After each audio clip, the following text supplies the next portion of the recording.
Palikovač v Paríži. Tiež neviem, že v ktorom roku to bolo.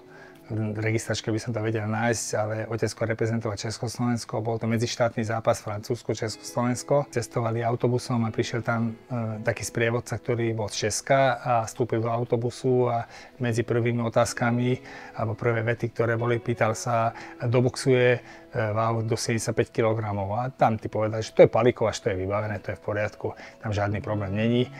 A on začal rozprávať, ale to je veľmi nebezpečné, lebo on bude mať, tuším, ak dobre viem, jak sa dobre pamätám, to bol olympionik a bol to majster Francúzska a veľmi úspešný, uznávaný boxer, reprezentant.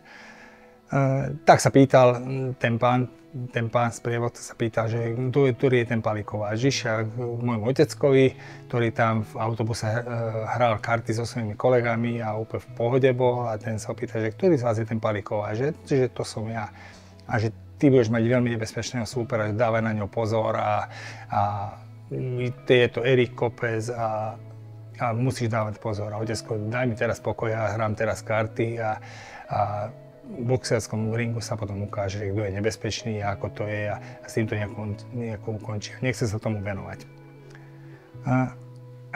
V zápase sa ukázal, že kto je ten nebezpečný a otecko ukončil svojho súpera, zasial ho tým svojím povestným pravým hákom raz, poslal ho do počítania, potom ho zasiahol aj druhýkrát a vyhral v tom zápase. A doma máme ešte dodnes, aj minul som pozeral tú kartičku podpísanú, Erik Kopec to daroval môjmu oteckovi a uznal jeho kvality a jeho tvrdosť a je to pre mňa taká ďalšia milá spomienka.